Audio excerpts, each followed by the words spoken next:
Hello viewers, welcome to Movie Max. நம்ம இந்த எபிசோட்ல ஒரு சைனீஸ் பயோகிராபிக்கல் டிராமா படமா வெளிவந்திருக்கிற த டம்ப்ளிங் குயின் அந்த படத்தை பத்தி தான் பார்க்க போறோம். 1970 அந்த காலகட்டங்கள்ல ஹாங்காங்கை நோக்கி மக்கள் படையெடுக்க ஆரம்பிக்கிறாங்க. அங்க சுத்தி உள்ள மக்கள் ஃபுல்லா அங்க போனா வேலை கிடைக்கும் அப்படின்ற காரணத்தினால சோ அங்க மக்கள் தொகை ஆட்டோமேட்டிக்கா இன்க்ரீஸ் ஆகும்போது அங்க பிசினஸ்க்கு உண்டான அந்த கோரும் அதிகமாகுது.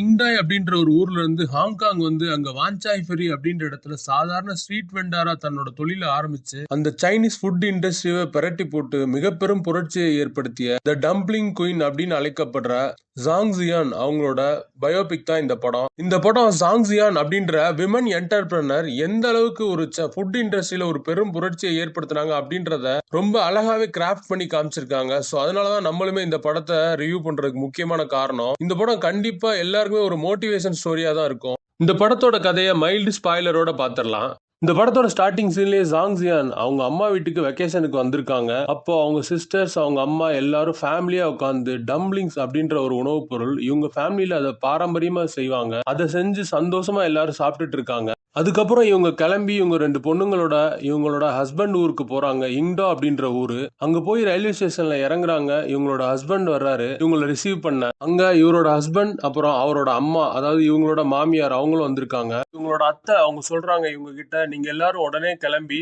தாய்லாந்து போகணும் அப்படின்ட்டு. ஏன்னா என்னோட பையனுக்கு தாய்லாந்துல ஒரு பணக்கார வீட்டு பொண்ணோட கல்யாணம் ஆயிருச்சு. அவங்க ரெண்டு பேருக்கு ஒரு பையனும் இருக்கான் அப்படின்னு சொல்றாங்க. அதை கேட்டுட்டு இவங்க ஷாக்காயிடுறாங்க. அவங்க அத்தை சொல்றாங்க, இங்க பாரு, என் பையனோட 2வது மனைவி, அதாவது அவ வந்துட்டு உன் கூட வாழ்றதுக்கு ஒத்துக்கிட்டா, அதுவே பெரிய விஷயம். அதனால நீ வாயை மூடிட்டு அவனோட போய் எல்லாரும் சேர்ந்து வாழுங்க அப்படின்னு சொல்லி ஒரு அட்வைஸ் வேற பண்றாங்க. இதுக்கு அடுத்து இதனால இவங்களுக்கும் இவங்க ஹஸ்பண்டுக்கும் சண்டை வருது. அவங்க ஹஸ்பண்ட் இவங்களை அங்கேயே விட்டுட்டு போயிடுறாரு. இதுக்கப்புறம் இவங்க அதே ஊர்ல ஒவ்வொரு கடையா வேலை தேடி அலையிறாங்க, ரெண்டு பொண்ணுங்களை காப்பாத்தணும் அப்படின்ட்டு. எங்கேயுமே வேலை கிடைக்கல. கடைசியில தான் ஒரு ஊமை அப்படின்னு சொல்லிட்டு ஒரு ஃபிளவர் ஷாப்ல வேலைக்கு சேர்றாங்க. இப்படி ஒரு சுச்சுவேஷன்ல இவங்களோட பொண்ணு காணாம போயிருது. இவங்க பொண்ணை தேடும் போது இவங்க கத்த ஆரம்பிச்சிடறாங்க இவங்க பொண்ணோட பேரை சொல்லி. அப்போ இவங்க ஊமை இல்ல அப்படின்றது தெரிய வருது. சோ இதே ஸ்டேஜ்ல இவங்க பொண்ணோட பாஸ்போர்ட் அது வந்து எக்ஸ்பைரி ஆயிருச்சு. சோ இதை வந்து போலீஸ்க்கு தெரிஞ்சா இவங்களை வெளியேற்றிடுவாங்க அப்படின்னு பிரச்சனை வருது. இதனால இமீடியட்டா இவங்க இந்த ஊரை விட்டு வெளியேறி ஹாங்காங் போறாங்க. ஹாங்காங் போன இவங்க அங்க ஒரு ஃப்ரெண்டு மூலியமா இவங்க தங்குறதுக்கு வீடு ஒண்ணு ரெண்டுக்கு எடுக்கிறாங்க. அந்த வீட்டுல தங்கிக்கிட்டே ஒவ்வொரு இடமா போய் வேலை தேட ஆரம்பிக்கிறாங்க.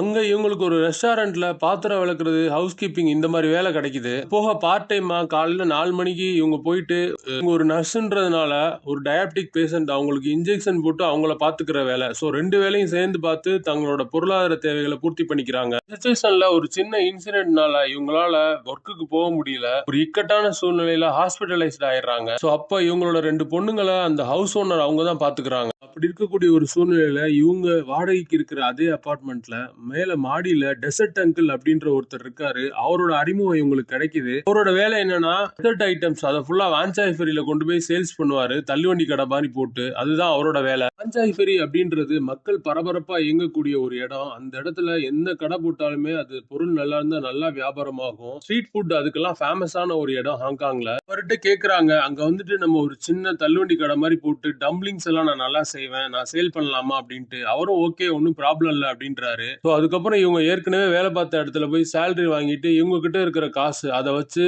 அந்த தள்ளுவண்டி கடைக்கு தேவையான எக்யூப்மெண்ட்ஸ் எல்லாம் வாங்கிட்டு பாஞ்சாய் ஃபெரியில போயிட்டு கடை போடுறாங்க. பாஞ்சாய் ஃபெரியில எப்படின்னா இவங்க கடை போட்டு வியாபாரம் பண்ணலாம், பட் போலீஸ் வந்துட்டா உடனே அங்க இருந்து கிளம்பணும். இல்லைன்னா போலீஸ் வந்துட்டு வண்டி எல்லாத்தையும் சீஸ் பண்ணிட்டு போயிருவாங்க மொத்தமா. அந்த மாதிரி ஒரு இடம் இது. ஏன்னா ரோடெல்லாம் பிளாக் பண்றாங்க கடை போட்டு அப்படின்ட்டு. இப்படி இவங்க கஷ்டப்பட்டு வான்சாய் ஃபெரியில ஒரு இடத்துல ஒரு தள்ளுவண்டி கடையை போட்டுறாங்க. அப்புறம் இவங்க டம்ப்ளிங்ஸ் எல்லாம் செஞ்சு அங்க வச்சு சேல்ஸ் பண்றாங்க. ஆனா அந்த மக்கள்லாம் டம்ப்ளிங்ஸ் அப்படின்றது ஒரு புதுசான ஒரு உணவுப் பொருள். சோ அதை வாங்கி சாப்பிடுறதுக்கு யோசிக்கிறாங்க. இவங்களும் எவ்வளவு ட்ரை பண்ணி கத்தி கத்தி சேல்ஸ் பண்ண பாக்குறாங்க. ஆனா ஒரு டம்ப்ளிங் கூட சேல்ஸ் ஆகல. அடுத்து அங்க போலீஸ் வர்றாங்க. சோ இதனால வண்டி எடுத்துட்டு இவங்க அவசர அவசரமா கிளம்ப வேண்டிய சூழ்நிலை வருது. சோ அதனால இவங்க கிளம்பி போயிடுறாங்க. கூடவே அந்த டெசர்ட் அங்கிள் அவரும் வர்றாரு. சோ போற வழியில ஒரு ஸ்ட்ரீட்ல நிப்பாட்டி இங்க சேல்ஸ் பண்ணி பார்க்கலாமா அப்படின்ட்டு அங்க சேல்ஸ் பண்ணி பாக்குறாங்க. அங்கேயுமே சேல்ஸ் ஆகல ரொம்ப நேரமா. அப்புறம் ஒருத்தர் வந்து வாங்கி சாப்பிட்டுட்டு இது நல்லா இருக்கு, ஆனா வந்துட்டு மேல உள்ள அந்த ஸ்கின் ரொம்ப ஹார்டா இருக்கு இந்த டம்ப்ளிங்ல அப்படின்னு சொல்றாரு. அதை கேட்டுட்டு இவங்க டம்ப்ளிங்ஸோட ஸ்கின்னை சாஃப்டா வேற மாதிரி அடுத்த நாள் ட்ரை பண்ணி கொண்டு வந்து போடுறாங்க. நல்லாவே ஓடுது. அதுக்கப்புறம் இவங்க எப்படி இந்த மேல் டாமினன்ஸ் ஃபுட் இண்டஸ்ட்ரியில தன்னோட பாப்புலர் பிராண்டான பாஞ்சாய் ஃபெரி அப்படின்ற ஒரு பெரிய பிராண்டை உருவாக்கி இதுல டம்ப்ளிங்ஸ் மட்டும் இல்லாம மத்த சைனீஸ் ஃபுட் எல்லாத்தையுமே அதுக்குள்ள கொண்டு வந்து அதை எப்படி குளோபல் லெவல்ல மார்க்கெட்டிங் பண்ணி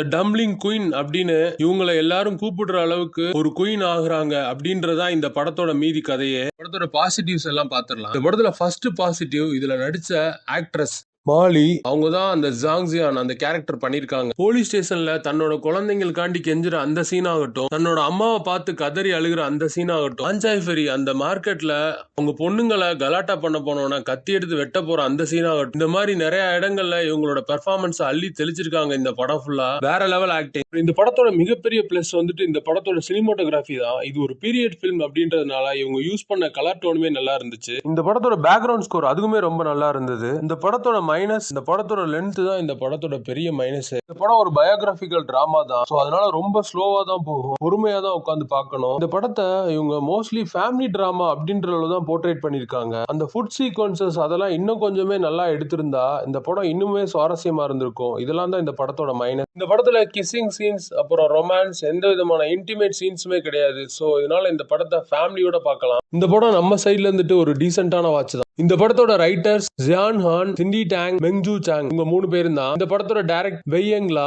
இந்த படத்தோட IMDb ரேட்டிங் 6.4, நம்மளோட rating 2.5 out of 5. Thanks for வாட்சிங். Subscribe our channel.